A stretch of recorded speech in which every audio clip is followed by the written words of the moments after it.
Hello again for the Daily Bread Bible Study series. We are looking at day number 22 for Exodus chapters 21 through 23. And in today's reading, we will look at some of the boundaries and consequences that are established. And especially for the next 10 chapters, we're going to look at those. The new statutes to govern the new chapter for the people of Israel, one with boundaries and consequences.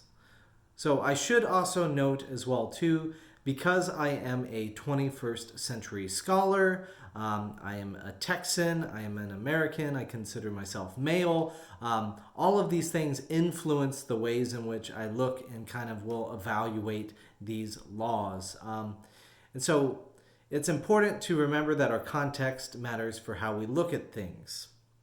So even as early Christians construct different boundaries and consequences than the early Israelites, it's important to remember that we can't help but see things the way that we see it.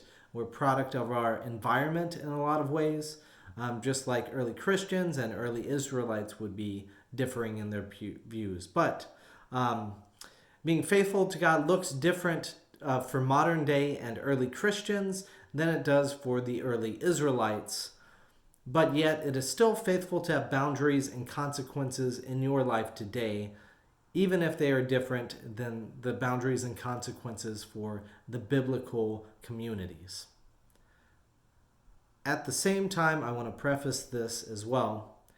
Do not dismiss the wisdom of these laws, even though you might think that they are outdated. Try and extract the meaning that is deeper and found within the laws themselves, the heart and the spirit behind it, which are typically trying to protect and preserve lives.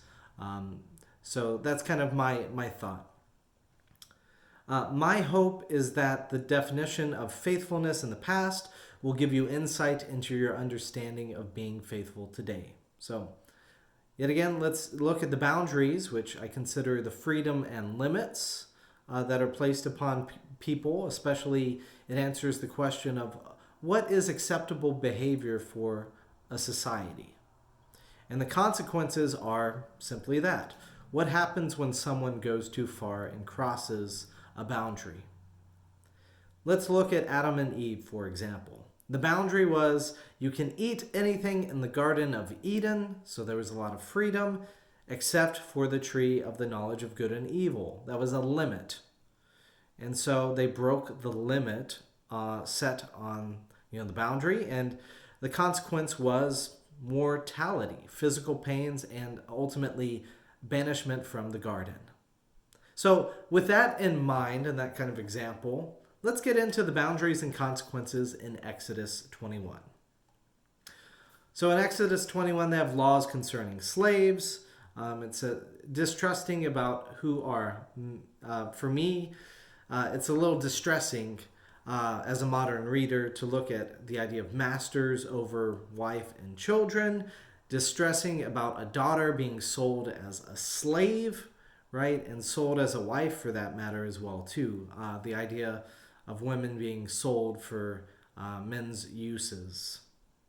And yet the law is also at the same time too, in their day and time, protecting women from being abandoned, because women in their society had less rights than men, and essentially stating that the life of women need to be respected as well. So I think that's kind of some of the deeper wisdom and the deeper heart behind the law. There are laws restricting violence and the idea to avoid premeditated murder, and that in a lot of ways applies directly to Moses when he was fleeing to Midian because he killed a man. He murdered a man. In Exodus 21, verse 13, if it was not premeditated but came along by an act of God, then I will appoint for you a place to which the killer may flee. Now, it's a little distressing about condoning physical violence to me, again, as a modern reader, yet encouraging that if the fact that physical punishment motivated by violence is forbidden, and a slave can obtain freedom from an overly oppressive master. So there are some limits as well. Concerning pregnant women in Exodus 21, If any harm follows, then they shall give life for life, and eye for eye, tooth for tooth, hand for hand, foot for foot, burn for burn, wound for wound, stripe for stripe. So they go into great detail, labeling and saying all that will happen to that. So this is a strong protection for women who are pregnant, and a deep reverence for the sanctity of life there.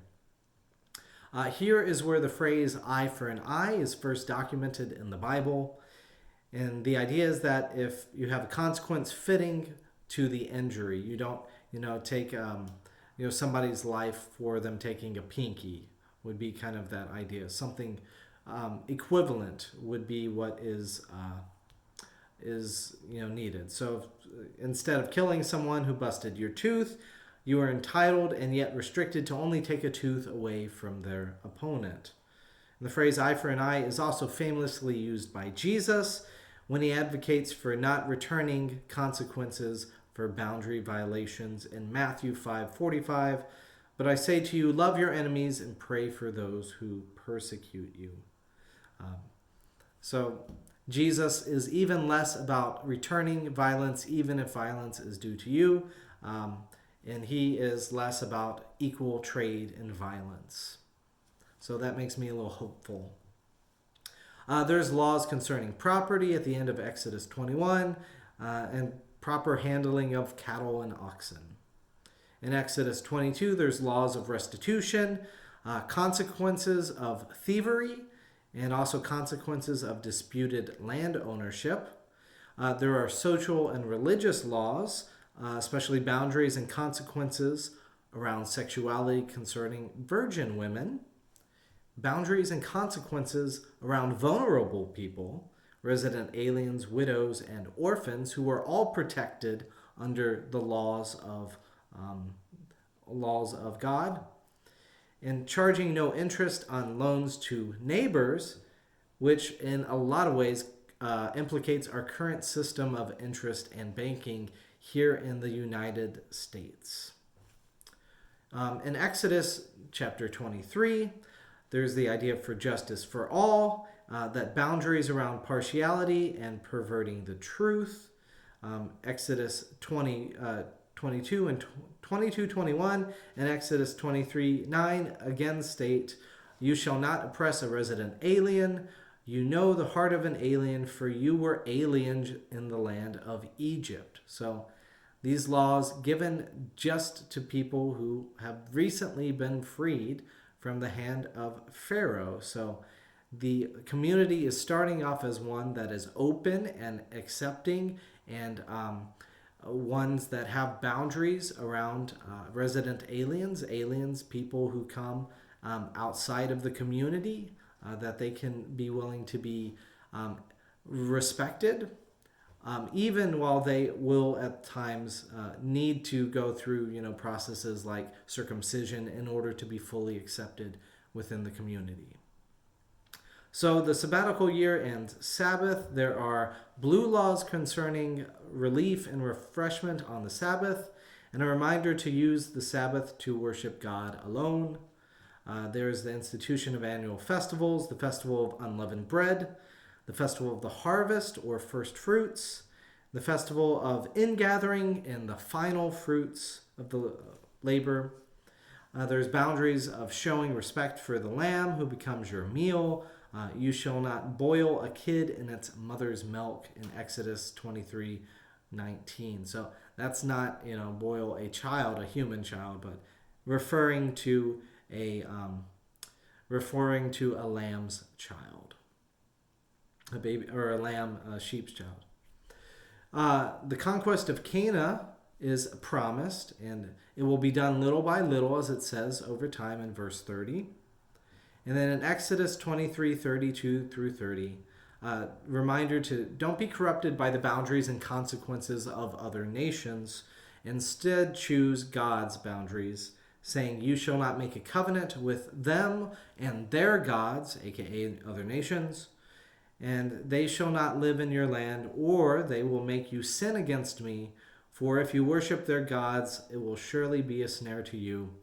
This is in a lot of ways foreshadowing of what in fact does happen there with the Babylonian exile, as people turn to other gods to try and deliver them instead of God, and things just fall apart. But we'll look more at the laws and boundaries and consequences that God has for God's people next time.